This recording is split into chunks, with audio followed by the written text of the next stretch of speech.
kita tidak boleh. Jika golok di depan mata, kita siapkan keris.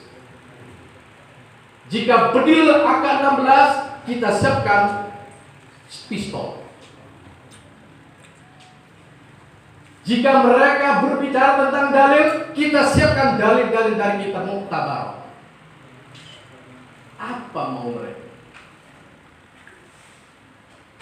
Kita tidak bisa main-main dalam hal negara, dalam hal ideologi negara.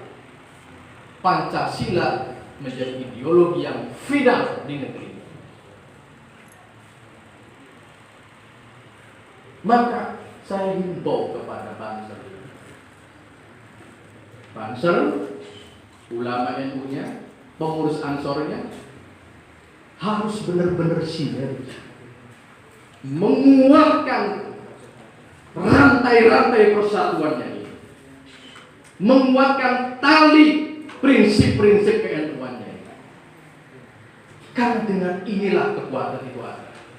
Al-ittihadu quwwatun wal firqatu adab. Itu jelas. Persatuan akan melahirkan kekuatan, menimbulkan kekuatan, dan perpecahan akan mengakibatkan kehancuran. Bagaimana membagi peran di antara kita ini? Ini juga ngomong ke diri saya sendiri.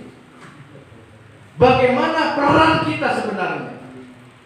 Ulama NU harus, dan saya minta dengan sangat, melindungi, mengayomi anak-anak muda yang bergerak, baik dalam level ideologis maupun dalam level praktis. Harus diayomi ulama-ulama NU yang setingkat dari wilayah, kabupaten, dan sampai ke cabang. Mereka yang Ansor harus menjalin koordinasi silaturahmi dengan pesantren-pesantren yang ada di wilayah. Karena apa? Orang-orang HT itu rajin sekali ke pesantren untuk merayu kiai-kiai, untuk merayu dan mengajak para santri bergabung kepada mereka. Karena apa? Ketika datang ke pesantren, layaknya musang berburu domba. Ini Ansor harus sigap dalam hal ini. Baik dalam wilayah pemikiran, baik dalam wilayah praktis, itu Ansor harus bergerak itu. Jangan sampai diam. Jangan sampai diam, apalagi tidur nyenyak. Siapa kita? Siapa kita? Untuk Banser, jangan sekali-kali takut kepada mereka itu. Banser lahir dari perut bumi Nusantara. Dan dari Banser itulah berdiri Tentara Nasional Indonesia, berdiri pula Kepolisian Republik Indonesia. Siapa yang mendirikan? Laskar Hizbullah, Laskar Sabilillah, yang kemudian bermetamorfosis menjadi Banser. Jadi tentara nasional itu, jadi polisi itu harus hormat kepada Banser.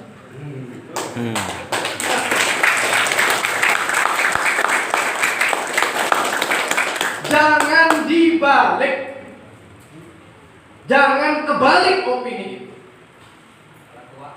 Bahwasanya Banser tiru-tiru militer, tiru-tiru TNI, tiru-tiru ABRI. Yang padahal fakta sejarahnya Banserlah yang melahirkan Tentara Nasional Indonesia. Bahwa Banserlah yang melahirkan Kepolisian Republik Indonesia.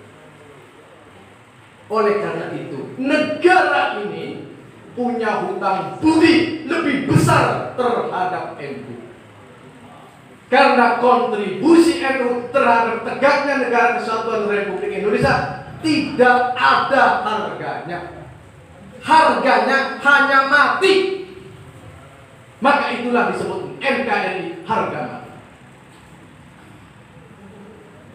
Dan kalian harus paham ini, bahwa kesetiaan, bahwa pengabdian, bahwa kecintaan terhadap negeri kesatuan Republik Indonesia ini mutlak diperlukan dan dimiliki dan harus ada dalam sendi-sendi dasar jiwa raga kita. Kalaulah di black dada kita merah putih. Kalaulah darah ini kita kucurkan mungkin berwarna hijau. Artinya di situ bahwa Negara Kesatuan Republik Indonesia dan NU satu kesatuan yang tidak bisa dipisahkan untuk selama-lamanya. Kembali kepada harokah itu. Ini teknis sudah. Tolong untuk ulama-ulama yang ada di PCNU, yang ada di MWCNU, ayomi anak-anak bangsa ini. Lindungi anak-anak Ansor ini. Karena mereka yang akan bergerak nasib di semua lini kehidupan sampai ke pelosok-pelosok kampung. Saya ingat Ustadz Rosid luar biasa menggembleng sana. Mana uji ma'arif itu? Ada. Luar biasa. Belum lagi terhitung kiai-kiai yang hari-harinya denyut nadi kehidupannya bersama para santri. Banser, tolong silaturahimlah kepada kiai-kiai pesantren itu. Khawatir mereka diembargo oleh orang-orang HTI, diklaim milik mereka. Gak perlu pakai banser, gak perlu seragam banser untuk mendatangi mereka. Wah, kita sudah tahu kamu banser. Jadi jangan hanya tugasnya ngepaham. Yang utama itu adalah menjaga marwah NU. Yang utama itu menjaga, melindungi keamanan ulama-ulama NU. Itu bangsa. Dan menjaga ketertiban umum dari sebuah negara bernama Republik Indonesia. Di sini terkadang ada kontradiksi. Kok kenapa Banser tidak bela Islam? Ada demo berjilid-jilid. Banser kemana? Tidur, takut, atau bagaimana? Kalian harus jawab. Banser bukan anak kemarin sore, tapi Banser terlahir dari negeri kesatuan Republik Indonesia untuk setia menjaga ideologi, menjaga keamanan dan ketertiban negara ini sampai mati. Tidak perlu berkoar-koar takbir, karena mereka teriak-teriak takbir sama halnya dengan desakralisasi makna takbir. Dan kita menghindari itu. Takbir bagi kita adalah getaran hati untuk memuji kebesaran Allah Subhanahu wa Ta'ala, bukan kalimat-kalimat yang kosong dan hampa.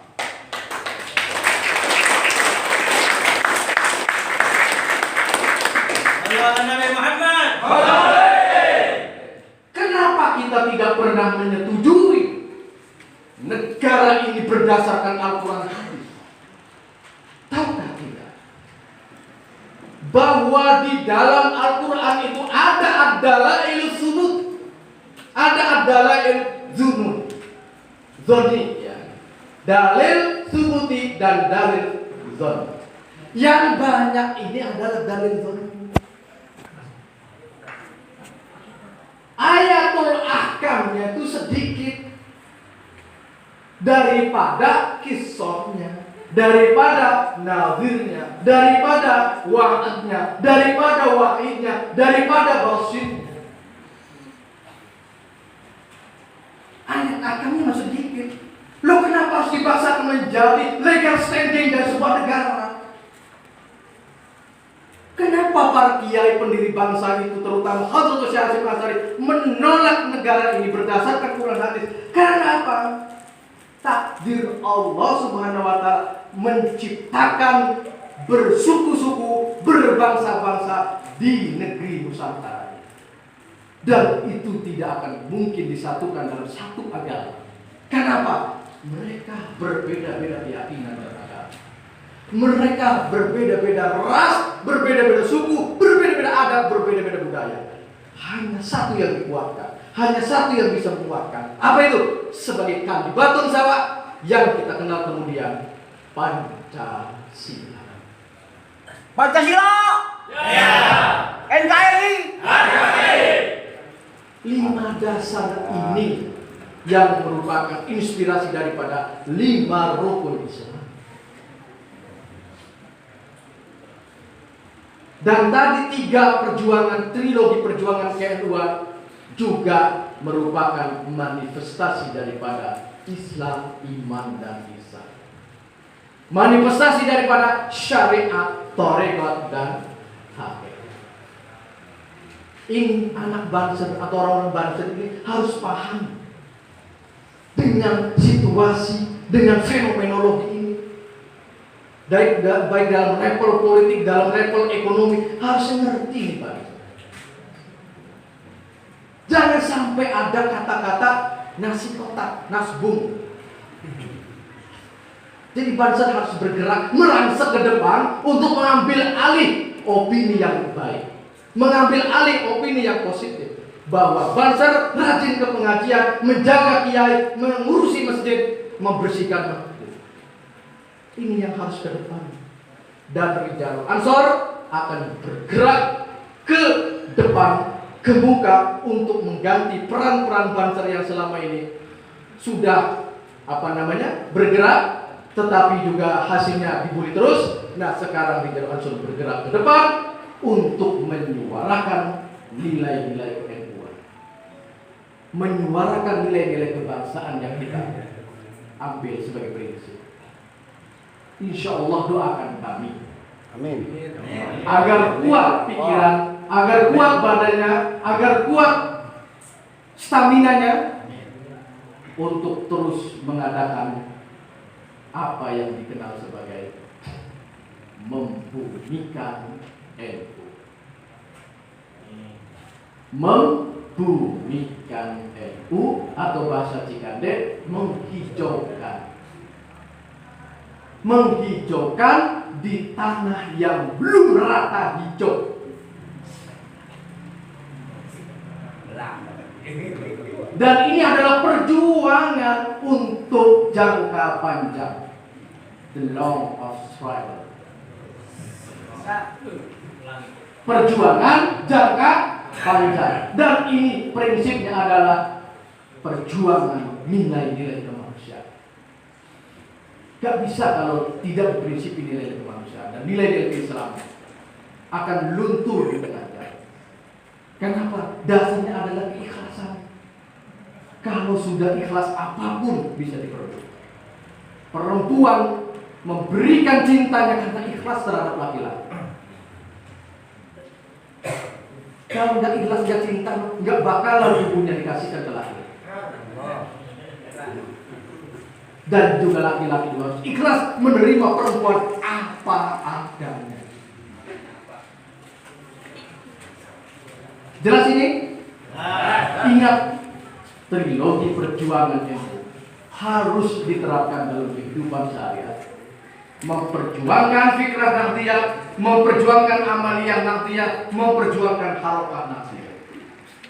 Kalau dikupas, mungkin harus ada momen namanya gitu. Apa itu fikrah nahdiyah? Apa itu amaliyah nahdiyah? Apa itu fikrah nahdiyah? Harokat nahdiyah. Harus ada dalam sesi atau satu forum disebut DDD.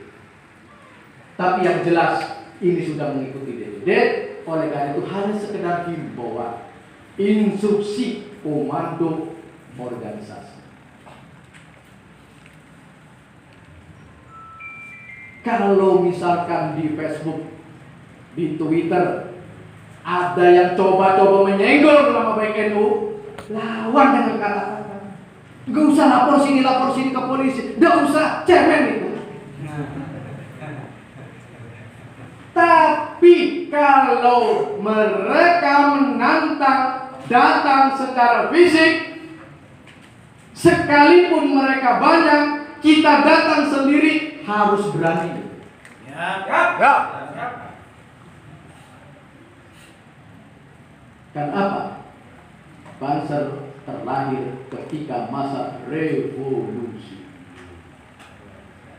Telinganya mendengar desing peluru dan suara-suara bom yang menggelegar dari tentara Jepang.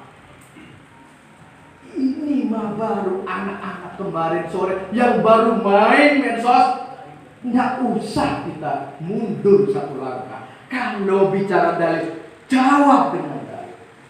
Kalau bicara logika, jawab dengan logika. Biar jempol ini abu, gitu nggak apa-apa.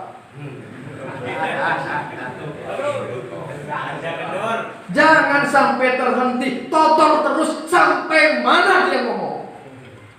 Buktinya saya sudah ratusan akun saya rontok ini. Kenapa? Kalau sudah layar terkembang, surut untuk saya turunkan. Jika perahu ini sudah berlayar ke samudra, pantang untuk menepi di pantai. Sekali saya mendirikan rumah di pinggir pantai sekalipun, tak gentar melawan badai. Inilah prinsip saya.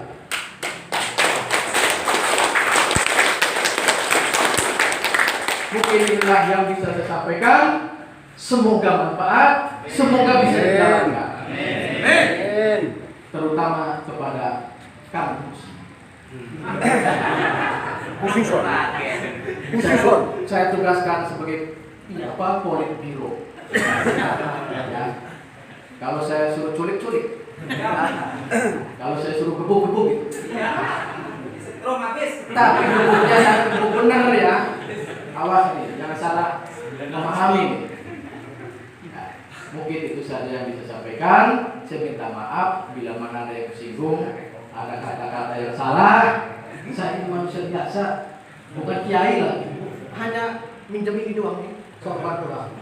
Bukan kiai sebenarnya saya. Ya, Baru hajamnya. ya, demikian. Wassalamualaikum warahmatullahi wabarakatuh. Waalaikumsalam warahmatullahi wabarakatuh. Wanualan kami. Siapa kita? Sebelum ke doa, ada informasi